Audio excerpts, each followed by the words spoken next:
Assalamualaikum warahmatullahi wabarakatuh. Hai sahabat klinik kimia, berjumpa lagi di channel Aurum Ramadhani bersama saya Sony Syarifudin di program Klinik Kimia, cara asik belajar kimia. Sahabat klinik kimia semuanya, tibalah saatnya the last video untuk sifat koligatif larutan, yaitu sifat koligatif larutan untuk larutan elektrolit. Jadi jika sahabat sudah menonton video-video yang sebelumnya, yaitu tentang sifat koligatif larutan, baik itu penurunan tekanan uap, kenaikan titik didih, penurunan titik beku, dan tekanan osmosis, itu adalah video untuk sifat koligatif larutan non-elektrolit. Di sini saya akan membahas langsung singkat untuk larutan larutan elektrolit. Pasti beda ya antara larutan elektrolit dan larutan non-elektrolit.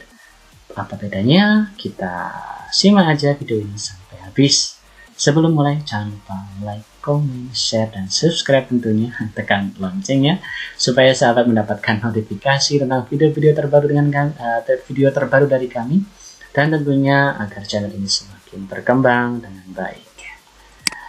Langsung saja. Oke sahabat, di sini ada sebuah ilustrasi ya. Di sini ada garam NaCl ya. Jadi garam NaCl tersusun dari ion-ion Na+ dan Cl-. Ketika garam ini atau dimasukkan di dalam air, maka air yang mempunyai sisi polar dan sisi polar bagi kutub negatif dan positif akan berinteraksi dengan ion Na+ ya, dengan ion Cl-. Ya. Dan ini ada namanya gaya ion dipol, ada di pelajaran kelas 10 ya. Nah, gaya ion dipol ini akan menarik secara kuat ion-ion yang ada dalam garam sehingga mereka pecah menjadi ion-ionnya dikelilingi oleh partikel air. Nah, begini sahabat, jika sahabat yang kemarin tahu ya bahwa ketika air itu mempunyai uap yang sekian ya, dalam keadaan setimbang, kemudian ditambahkan zat terlarut seperti garam, maka jumlah uapnya akan berkurang. Begitu, dengan P0 pasti lebih tinggi ya daripada P. Nah, di sini untuk larutan elektrolit ada sedikit koreksi. Koreksi ini kita sebut nanti dengan faktor Van Hoff ya, faktor Van Hoff. Kenapa? Karena jumlah partikelnya tentunya jauh lebih banyak. Kalau di sini 1 mol ya, jadi coba kita lihat di sini ya.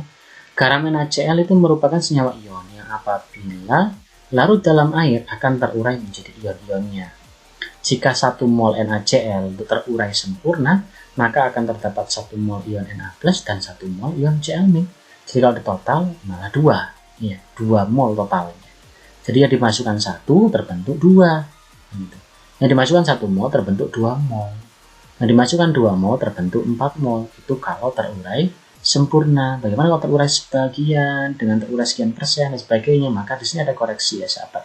Jadi ibaratnya untuk sifat koligatif larutan elektrolit itu sifat koligatifnya lebih tinggi daripada sifat koligatif larutan yang non elektrolit. Maksudnya adalah mungkin lebih tepatnya itu tekanan uapnya jadi lebih turun, kenaikan titik didihnya jadi lebih tinggi, titik bekunya jadi lebih rendah, tekanan osmosisnya jadi lebih tinggi. Nah, itu gampangan hafalannya ya.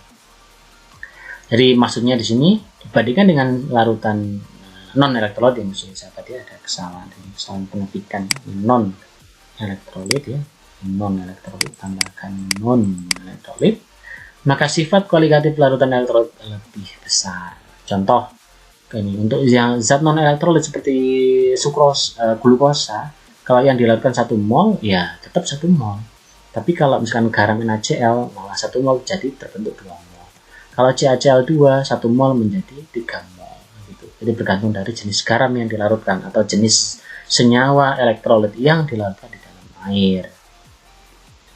Oke. Berikutnya sahabat kita tinjau di sini. Jika garam ini kita larutkan, maka ada 3 hal yang perlu dipertimbangkan di sini. Banyak ion yang dihasilkan dari zat elektrolit itu bergantung pada derajat penguraiannya atau alfanya, derajat disosiasi ya, derajat disosiasi atau ionisasinya. Jadi derajat penguraiannya bisa 100%, 80%, atau 0,8, 40%, atau 0,4 bergantung dari sifat senyawa yang dilarutkan gitu ya. Yang kedua, larutan elektrolit kuat mempunyai derajat penguraian atau alfa itu lebih besar daripada larutan elektrolit yang lemah. Ya, jadi kalau misalkan garam itu larutan elektrolitnya terurai sempurna, berarti alfanya itu mendekati 1 atau 100% ya. Untuk larutan elektrolit kuat dan mendekati 0 untuk larutan elektrolit lemah. Van Hoff ya menggunakan faktor I, di Van Hoff nama orang, menggunakan faktor namanya I atau faktor Van Hoff untuk menyatakan hubungan sifat kualitatif larutan elektrolit dan non elektrolit. Jadi I itu punya persamaan sama dengan 1 plus N-1 kali alfa. Dengan N itu adalah jumlah ionnya. Misalkan NaCl jumlah ionnya 2, CaCl2 jumlah ionnya 3, AlCl3 jumlah ionnya 4, dan seterusnya. Alfa adalah nilai derajat ionisasinya. Jika kita modifikasi maka alfa sama dengan I-1 dikurangi N-1. Modifikasi dari persamaan untuk 4 sifat kualitatifnya adalah berikut. Jadi kita tahu delta P sama dengan XT kali P0, delta T sama dengan M kali KT, delta TF sama dengan M kali KF, dan P sama dengan MRT. Kita modifikasi dengan mengalihkan keempat persamaan dengan I, maka ya tinggal nambahkan I saja. Delta P sama dengan XT kali P0 kali I, delta TB sama dengan M kali KT kali I, delta TF pun juga sama, P juga sama. Jadi I ini rumus yang ada di kanan sebelah kanan ini khusus untuk zat yang bersifat elektrolit. Ya. Jadi sahabat nanti ketika menghadapi soal jangan langsung tergesa-gesa menggunakan persamaan ini ya. Kita lihat dulu di soal zat yang dilarutkan itu elektrolit atau enggak. Kalau dia elektrolit maka kita gunakan persamaan yang ini karena ada nilainya untuk I-nya atau koreksi untuk I, faktor Van Hoff-nya. Tapi jika zat itu adalah non elektrolit seperti gula dan sebagainya, maka sahabat tidak perlu mengalihkan dengan faktor Van Hoff-nya. Jadi langsung gunakan persamaan sebelah kiri ini saja. Oke ya sahabat ya. Berikutnya sahabat kita lanjutkan dengan contoh soal yang pertama.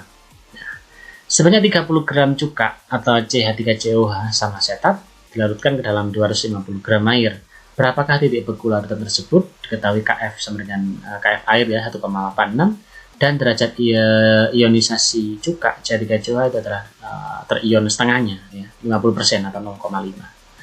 Jadi ibaratnya ini adalah ilustrasi ya, dia ada air, kemudian dikasih cuka dalam ya, cuka gitu ya. Cukanya terurai 50%. Bahasan kita gunakan rumus delta TF dengan Kf kali M kali I karena ini adalah elektrolit ya. Cuka adalah elektrolit lemah dengan alfa setengah ini 0,5. Kita masukkan Kf sama dengan delta F sama dengan Kf kali massa cukanya dibagi Mr kali 1000 per massa pelarut atau P ya. Nah, ini adalah persamaan untuk molalitas ya. Dikali I sama dengan 1 plus N-1 kali alfa. Kita masukkan nilainya sahabat. 1,86 kali 30 per 60 kali 10 per 250 kali 1 ditambah 2. Kenapa 2? Di sini karena CH3COH itu bisa terurai menjadi 2 ion, yaitu CH3COH- dan ion H+. Jadi jumlah ion totalnya itu 2. 2 kurangi 1 kali 0,5. Kita kalikan dulu nih sahabat ya. Jadi jangan menjumlahkan ini dulu. Ini terakhir nanti.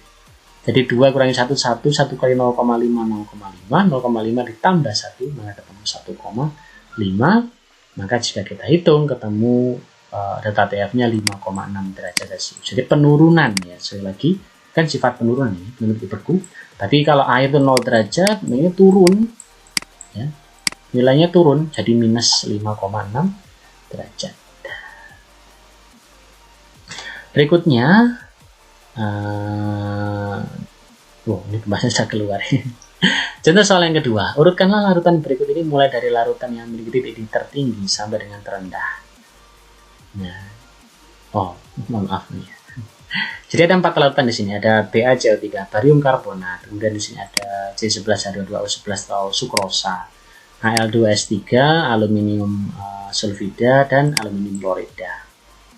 Dalam soal tersebut konsentrasi larutannya sama semua, maka data TB larutan elektrolit lebih besar dibandingkan dengan non elektrolit ya sahabat, karena mereka menghasilkan ion-ion sehingga jumlah partikelnya jadi lebih banyak.